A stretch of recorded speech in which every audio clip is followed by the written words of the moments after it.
Hello, everyone. I'm Eric Breeden. I've just created a YouTube channel, and this is my official channel. I hope you'll support me. Young and the Restless spoilers. Welcome back to our channel, Y&R Family. Today is a wild day to be a fan, and we are diving straight into the absolute chaos unfolding on our screens. Grab a strong cup of coffee or maybe something a little harder because we have a lot to unpack. Let's get right into the madness. I am literally shaking right now. I cannot believe they actually went there. I mean, we all knew this Las Vegas storyline was going to be dark, but this is on a completely different level. I am typing this up late at night because I am so wired after watching that ending that I can't even think about sleeping. Are you kidding me right now? Nick Newman driving a car like an absolute maniac, completely out of his mind on drugs, trying to save Sharon and Noah. I have been watching this show religiously since 2015, and I have seen some wild things, but this is easily one of the most stressful, anxiety-inducing scenes they have ever filmed. And I am both terrified and kind of obsessed with it, but mostly terrified. Wait, I'm getting ahead of myself. Let me just take a breath. Okay, back to the point. Let's talk about exactly what is happening here, because my brain is still trying to process the sheer audacity of Matt Clark and the writers for putting us through this. Matt Clark has officially crossed the line from a standard soap villain to a full-blown psychological terrorist. He didn't just kidnap Nick. He didn't just torture him. He pumped Nick full of fentanyl to sedate him and then cocaine to rile him up. Who does that? I mean, we are talking about Nick Newman here, the golden boy, the moral compass of the Newman family who is always judging everyone else for their mistakes. To see him reduced to this sweaty, desperate, drug-addled mess is honestly heartbreaking. But it's also incredible television. I hate it, but I can't look away. So, here is the setup that has me screaming at my television screen. Matt, in his infinite, twisted cruelty, decides that just torturing Nick isn't enough. No, he has to bring Sharon and Noah into it. Because of course he does. Whenever a villain wants to truly destroy Nick Newman, they go after Sharon. It is a tale as old as time. Remember when Cameron Kirsten did this kind of stuff? Yeah, this is giving me major Cameron Kirsten vibes, but somehow even more unhinged. Matt uses Nick's phone to lure Sharon and Noah to Vegas, and the sickest part, Sharon and Noah actually thought they were flying out there to take a victory lap. They genuinely believed that Nick had already defeated Matt and that they were just showing up to witness the villain's downfall. Oh, how wrong they were. How incredibly, tragically wrong. They walk right into a trap, an abandoned gas station in the middle of the Nevada desert. I mean, could the setting be any more creepy? It's like something out of a horror movie. You can just feel the isolation, the heat, the absolute hopelessness of being trapped out there with a madman pulling the strings. Matt sets this whole thing up specifically so Nick can watch his family suffer. He wants Nick to know that his ex-wife and his son are in mortal danger, and he wants Nick to feel completely powerless to stop it. It is pure, unadulterated evil. And let me tell you, I am so stressed about Noah. That kid has been through enough, hasn't he? And Sharon, hasn't Sharon suffered enough trauma for 10 lifetimes? Why do the writers insist on constantly putting her in these terrifying situations? I know some people are loving this high-stakes drama, but personally, my heart can't take seeing Sharon terrified like this again. But let's talk about the car ride. The car ride. This is the part that literally had me leaping off my couch. Nick figures out where Matt has stashed Sharon and Noah. And instead of calling the cops, instead of waiting for backup, what does he do?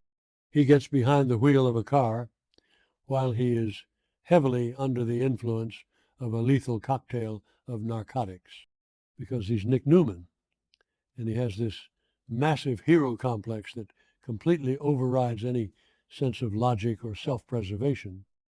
He is so desperate, so frantic to save his family that he doesn't even care that he is basically a lethal weapon on the road right now. And sitting right next to him in the passenger seat, Adam Newman. I am sorry, but can we just appreciate the absolute irony of this situation? Adam Newman, the black sheep, the former town pariah, the guy who has done more shady things than I can even count, is currently the sober, rational one in the car. Adam is literally fighting his brother for the steering wheel, screaming at him, trying to stop him from getting them both killed. Am I the only one who finds this dynamic shift absolutely fascinating? Usually, it's Nick trying to pull Adam back from the edge of darkness. Now, Adam is the one desperately trying to save Nick from himself. I mean, think about the history here.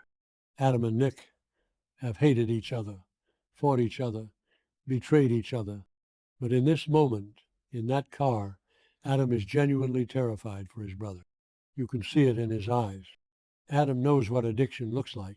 He knows what desperation looks like. And he knows that Nick is in no condition to be driving, let alone attempting a high-stakes rescue mission against a psychopath like Matt Clark. Adam is trying to grab the wheel.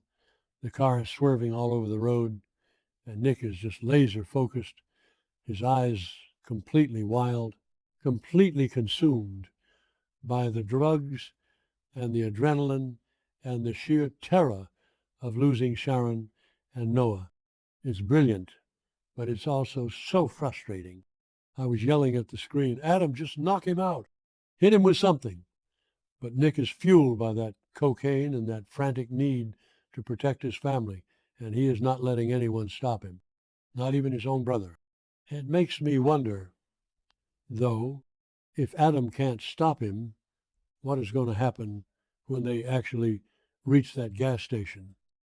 Is Nick even going to be able to stand up, let alone fight Matt? Matt is calculating, he's sober, and he's completely in control. Nick is a drug-addled mess, running purely on fumes. This is a disaster waiting to happen. And you know what really gets me? You know what makes me want to throw my remote at the wall? All of this could have been avoided. Yes, I am looking right at you. Victor Newman. If Victor had just stayed out of it, none of this would be happening.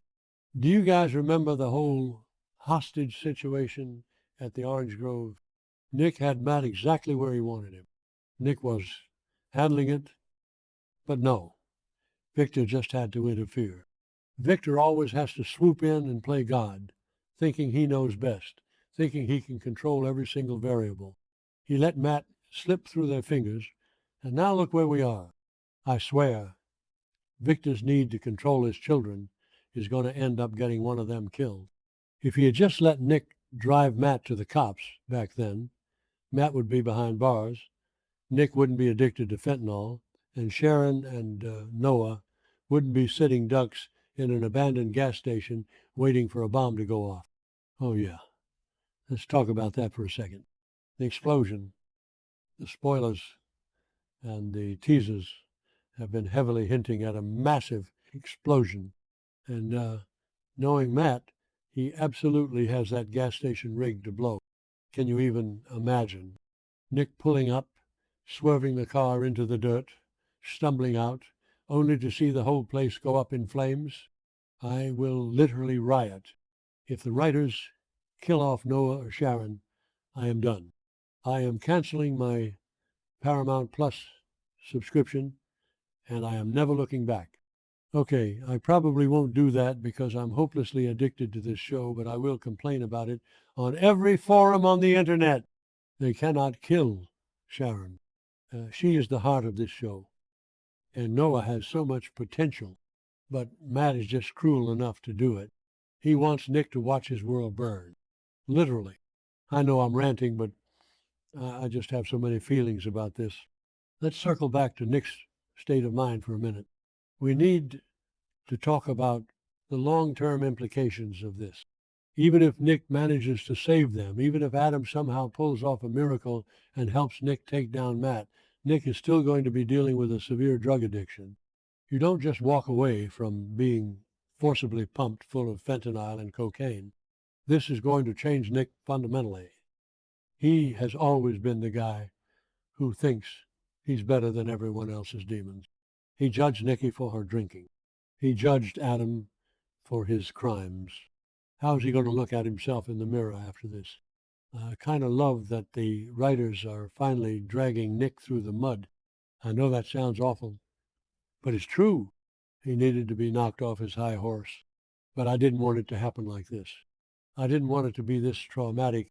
Watching him struggle with that steering wheel, his face pale, sweating profusely, completely detached from reality. Joshua Morrow is acting his heart out right now. I will give him that. Give the man an Emmy because he is selling every single second of this horrific ordeal. And let's talk about the Vegas setting. Las Vegas has always been a cursed place for the Newman. Remember when Adam was living there as Spider, playing in high-stakes poker games, completely disconnected from his family, running with a dangerous crowd? I feel like being back in Vegas is triggering something in Adam, too. He knows how this city operates. He knows the dark underbelly. When he was interrogating Riza earlier, you could see that Spider persona slipping back out. He was ruthless, he was cold, and he was willing to do whatever it took to get answers. Honestly, I think Nick is going to need Spider to get out of this alive. The good, moral Nick Newman is currently checked out, completely compromised by the drugs. The only way they are going to beat a monster like Matt Clark is if Adam embraces his own inner monster. I want to see Adam go full dark side to protect his brother.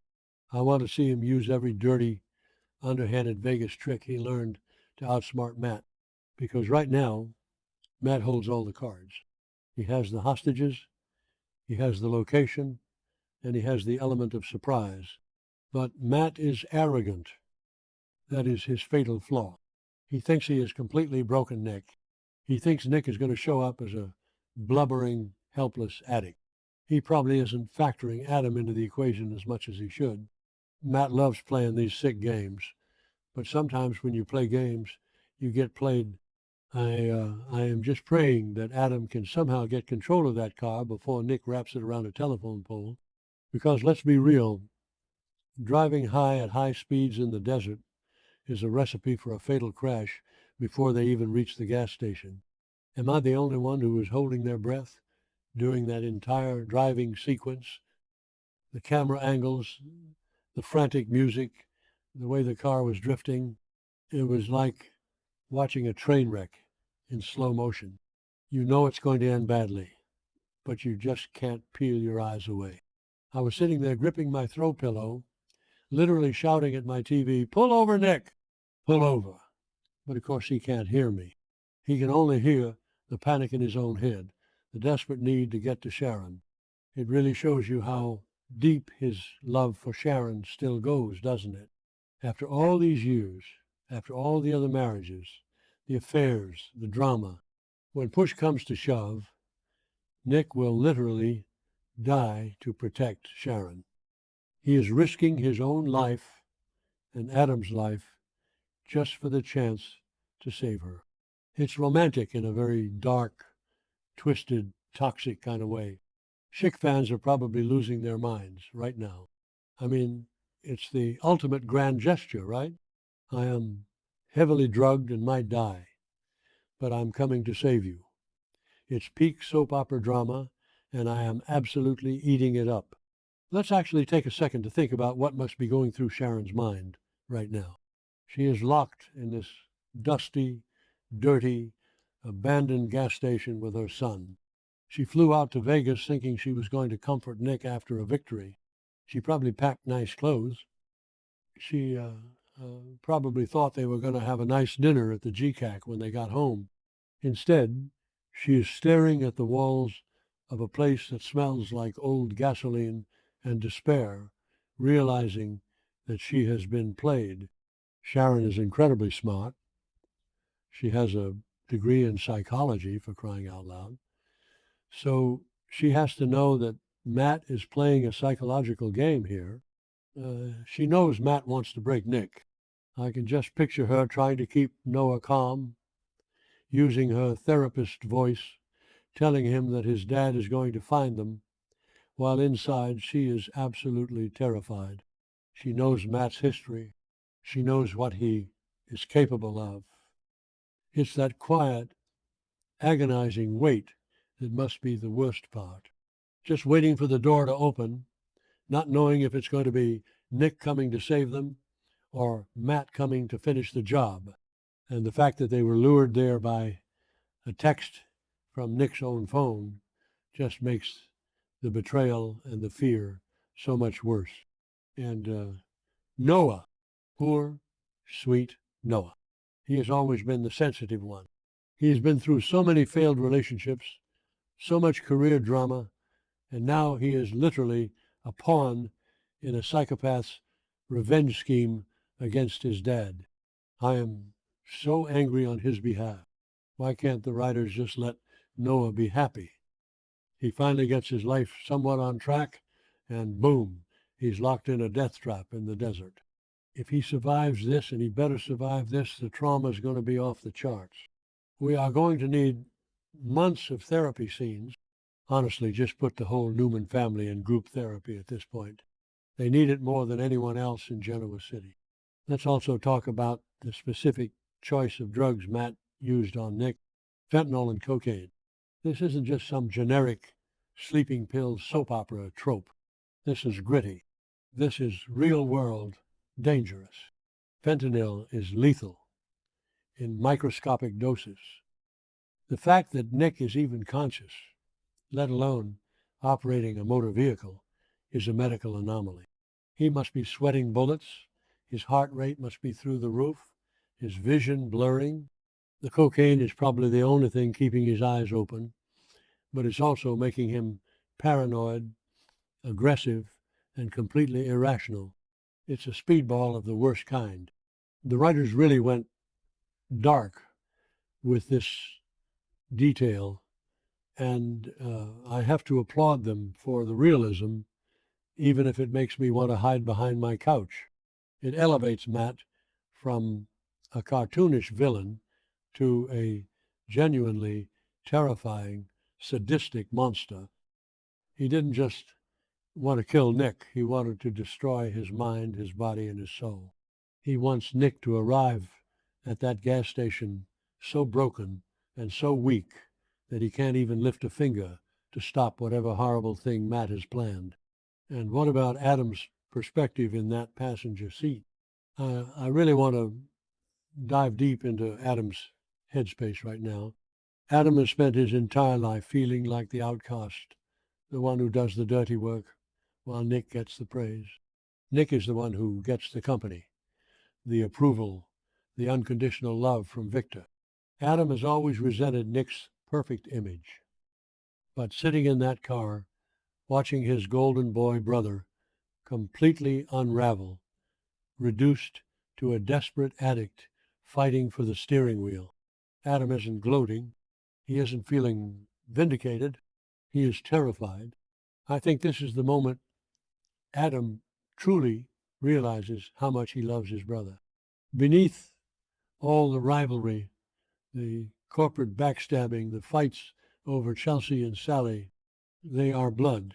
And Adam is fighting with every ounce of his strength to keep that car on the road, not just to save his own life, but because he refuses to let Nick die like this. He refuses to let Matt win. It's a phenomenal character growth moment for Adam, and I am here for it. I just wish it didn't take a near-death experience in the Nevada desert for us to get here. Okay, let's look at the bigger picture of Genoa City right now. While Nick and Adam are literally fighting for their lives in a drug-fueled car chase, and Sharon and Noah are waiting for a bomb to go off, what is everyone else doing? Victor is probably sipping scotch and plotting how to steal a company from Phyllis. Jack and Diane are fighting about Patty Williams. It is so jarring to think about the absolute disconnect between the life and death stakes in Vegas and the petty corporate and romantic drama back home.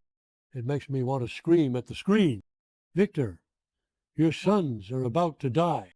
Stop worrying about Summer's Corp. But that is the beauty of a soap opera, isn't it? The juxtaposition of normal, everyday drama against these massive, explosive storylines. But we have to ask ourselves, what is the end game here?